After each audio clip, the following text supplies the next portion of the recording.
Hello there guys, it's Barry. Thank you so much for the support on the last video. Of course, I got links down below that support the channel if you're buying anything off of Amazon. Got brand new news on the PlayStation 5. We got news about how it renders Alan Wake 2 the same at 864 pixels, of course running 60 FPS. That kind of sucks after all the improvements and everything they've done to the PlayStation 5 Pro for it to render at 864 pixels. That is kind of disappointing no matter how you look at it. Of course, we got another story coming in that the PlayStation 5 Pro leaked benchmarks are actually revealed, and it does increase the dynamic resolution range at a max setting without the PSSR over the base model. Of course, there is a 8K option and a PSSR improvements, and we're gonna get into all of this in this video. But before we do, I'd really appreciate it if you could just smash that like button and hit that subscribe bell if you're new. And of course, we're gonna get right into it. So the PlayStation 5 Pro runs Alan Wake at the same 864 pixels render resolution as the base model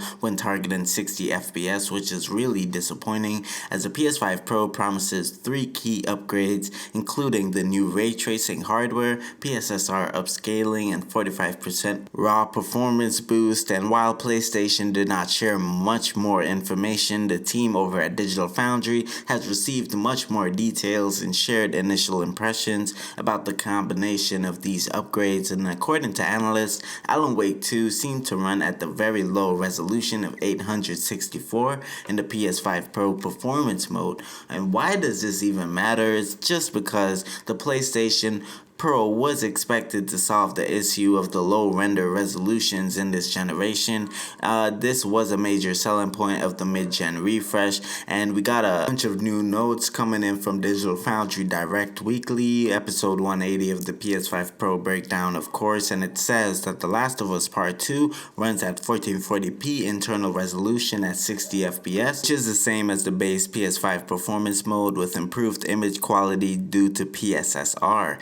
Ratchet & Clank Rift Apart between 1440p and 1800p internal resolution, roughly around the PS5 quality mode at 40 FPS, but instead you get this at 60 FPS in the PS5 Pro mode with the same settings, and PS5 performance mode using PSSR to bring it up to 4K. DLSS, PSSR, FSR, it's all the same thing. Of course, with Alan Wake 2, there are two modes shown, the 864p at 60 FPS and the 1260p at 30 FPS, which is kind of sucks. I hate playing games at 30 FPS in my honest opinion. I rather the frames. I want the better frame rate, which is the same base as the base PS5, but of course, as they presume it's using PSSR and not FSR in the base PS5, 60 FPS clip has SSR, but 30 FPS clip could have our ray tracing. So of course, guys, we gotta kind of talk about the PlayStation 5 Pro because it does seem that the improvements aren't really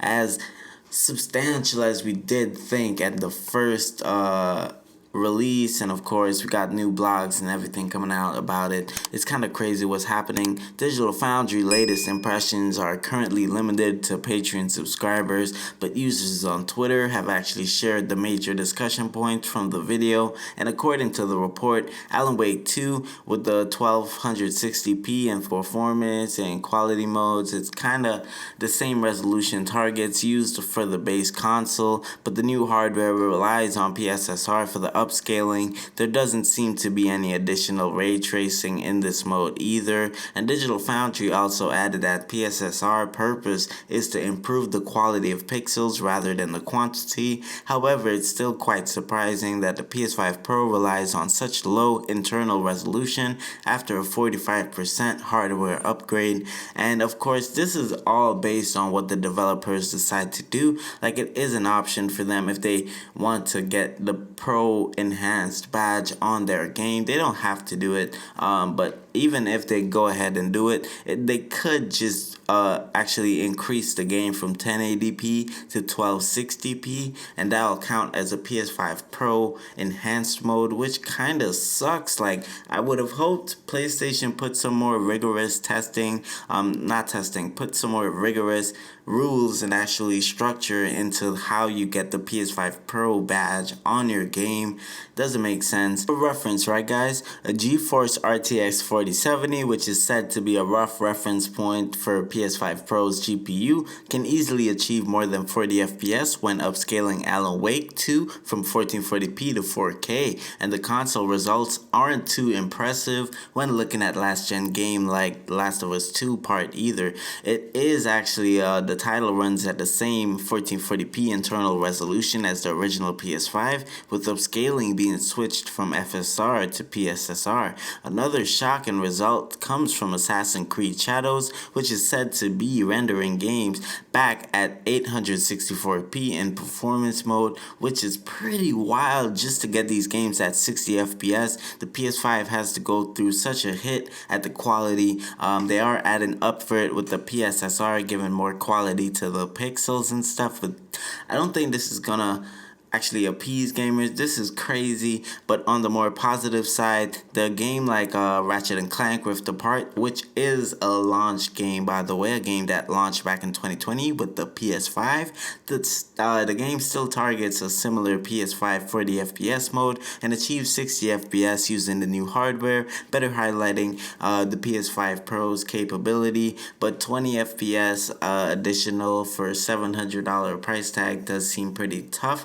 I do know there is a ton of people online defending the price point, saying it could have been much worse, and I am going to make a video on that later on in the future. But it does seem that overall the PlayStation latest console is a mixed bag, and PSSR will likely decide whether it ends up being a worthy upgrade, but more testing does need to be done, of course, to make a conclusion like this. Digital Foundry does have the early scoop, but we are going to need to dig a bit deeper. And of course, that brings me to the benchmarks that were revealed about the PlayStation 5 Pro doing dynamic resolution range and max settings without PSSR over the base model. Of course, there is an 8K option, but we'll get into that a bit later. As the PS5 Pro leaked benchmark shared online with a good overview of how games improved when running on the soon-to-be released new console. An unspecified developer that was consulted on a previous leak sent by Moore's Law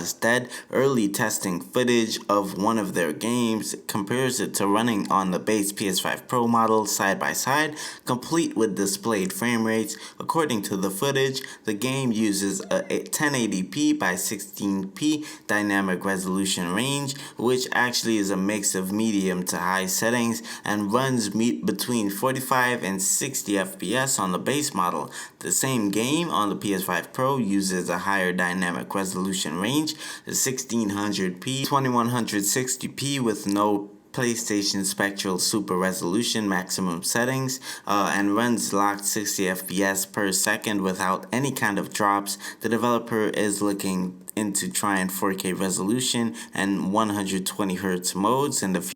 So guys, I really want to hear your opinion on everything down below. I read every single one of my comments. It's kind of crazy. 864p on the PlayStation 5 Pro, the brand new $700 console. That is crazy. And of course, guys, let me know everything down below. It's been Barry Games. And as always, have a great day.